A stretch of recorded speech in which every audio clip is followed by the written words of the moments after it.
Good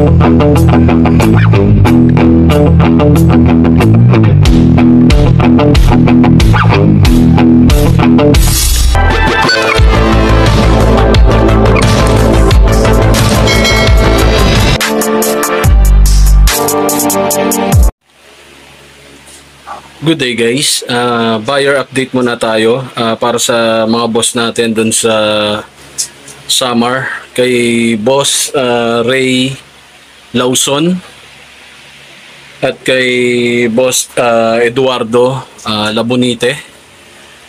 So ito na yung pinagawa nila na 108 capacity fully automatic si Rouse incubator. So yung appearance ng labas, may aluminum sidings.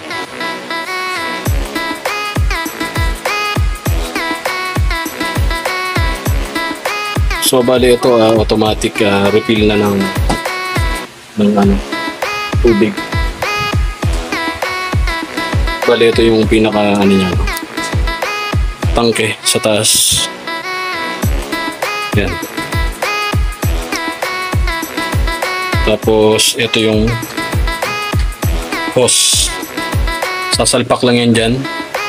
Tapos may cable tie dun sa loob. Ayan, nilagyan na natin.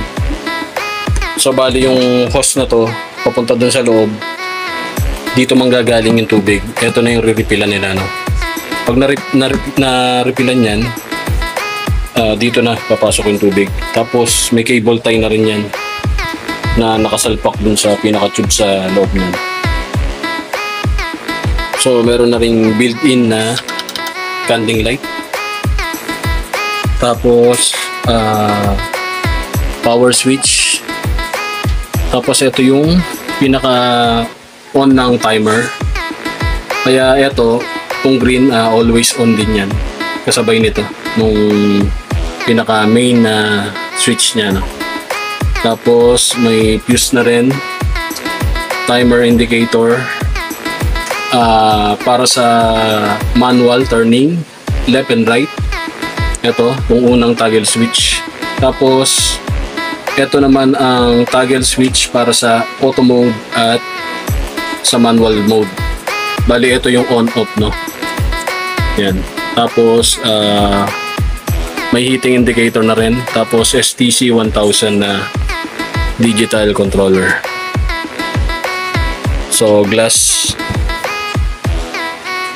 Yan yung pinakalabas niya.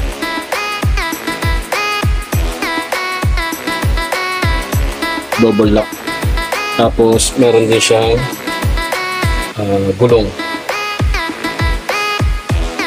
So open natin guys, no? Power on. Bali to fully calibrated na to, no? Wala na silang gagalawin dito sa digital thermostat. Pagka na-on na yung main power, sabay din to para mag-on yung timer niya. Kasabay nung viewing light. Bali ito, on ng timer at on din ng viewing light. So okay lang na naka-on lagi yung sa viewing light natin kasi ano lang naman yun, 12 volts na ilaw lang ginamit natin para hindi malakas sa kuryente. Tapos ito yung built-in na candling light. So pagka-furnace mo may ilaw. Yan. Malakas yan guys. Medyo maliwanag lang dito. So yung tangke ito. So open natin yung loob. So ayan yung pinaka-loob niya guys. So ito yung sinasabi ko sa inyo na tube. Nakasalpak na yan dyan. Tapos may cable tie na rin. Pagka nag-refill ka rin sa tangke sa labas, dito na siya papasok. So meron siyang valve. Pagka umangat na yung tubig dun sa level niya, kung saan nang hihinto yan, hindi na siya magtutuloy-tuloy. So 108 capacity. Natatanggal yung setter niya. Yan. Tapos chain type yung nilagay natin. Yan. Tapos yung setter niya Ito. So, nilagyan ko na ng marking kung saan yung sa ibabaw sa kailalim. So, ayan. May divider. Saka hindi na makakalundag sa kabila yung sisiyo kasi mataas to. Mataas yung pinaka-setter natin. Tapos sa ilalim ganun din. Meron dalawang divider. Tapos isa, pagka marami kang isasalang, pwede mo dyan ilagay lahat. Ito namang divider na to para lang naman to sa mga may bloodline, no?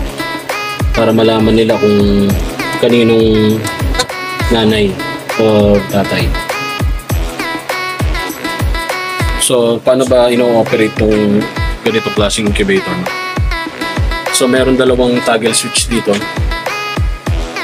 So, itong unang toggle switch, ito yung ginagamit to para mag-left and right yung pinaka setter. So, bago mo ito magamit, kailangan i-on mo muna itong pangalawang toggle switch. Yung sa taas, ito yung on para dito sa manual turning.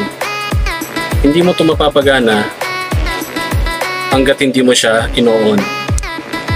Bali ang on yan, toggle up lang. Saka mo ito mapapagana, saka siya magkakaroon ng power. So pagka tinagel down mo, pupunta siya sa kanan na ipit. So kailangan pagka maglalagay kayo ng setter pala kagaya niyan, no? Kagaya niyan, no guys, so niipit. Hindi natin siya na balik natin sa kabila.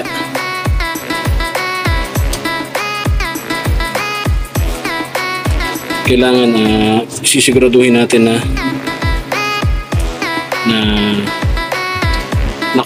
nakasalpak ng maayos. So yun nga guys, no.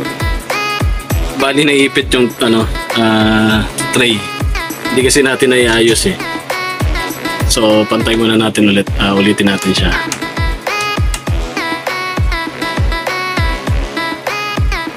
Yan. Kaya kailangan pagka magsasalpak ka ng tray, ng egg tray, kailangan nakasagad doon.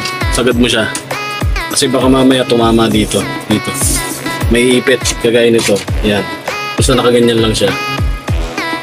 So balik tayo doon, no, sa paggamit ng manual turning. So kailangan naka-on. Ang on ng manual turning is toggle up. Saka mo siya mapapagana itong first na toggle switch. Pagka tinagel up mo siya, pupunta siya sa kaliwa. Tapos pagka tumama dun sa limit switch, mamamatay yan. Yan. Toggle up. Tapos naka-on yung manual mode. Ngayon, pagka sinagad mo naman siya sa baba, sagad siya sa baba, pupunta naman siya sa kanan. Sa kanan naman siya pupunta. Yan guys. Pupunta naman siya sa kanan, no? Tapos pag tumama naman dun sa limit switch na sa kabila, ihinto siya ulit.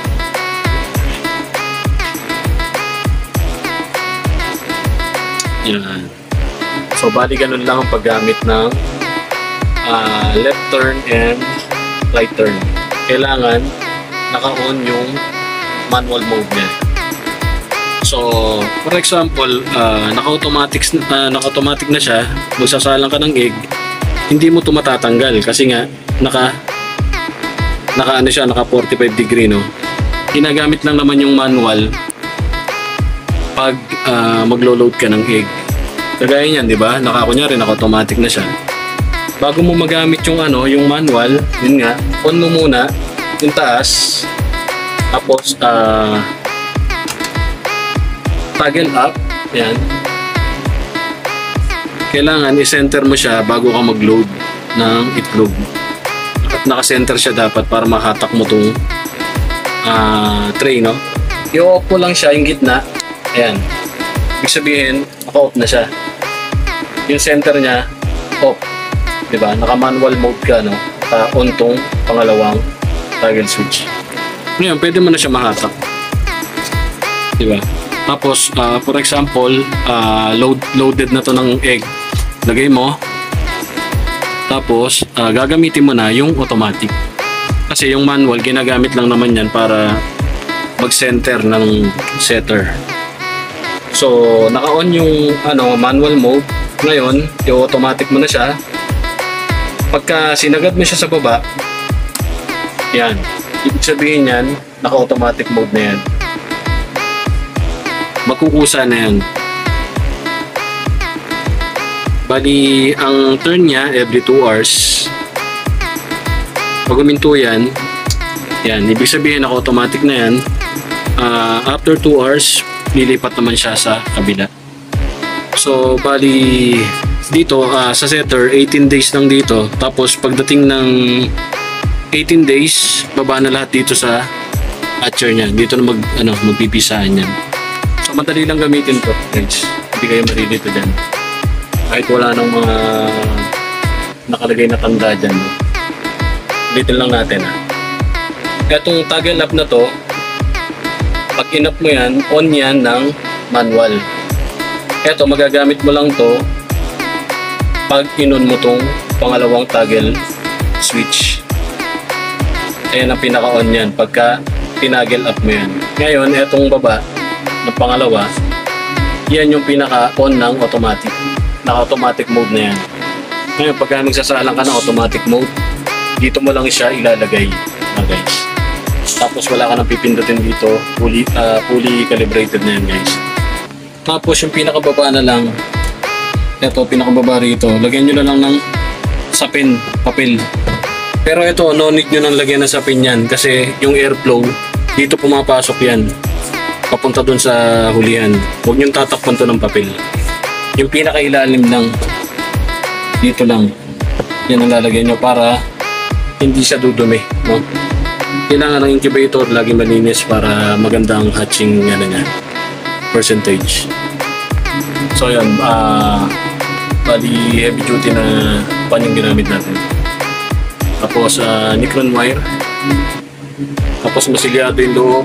Yan, may pintura.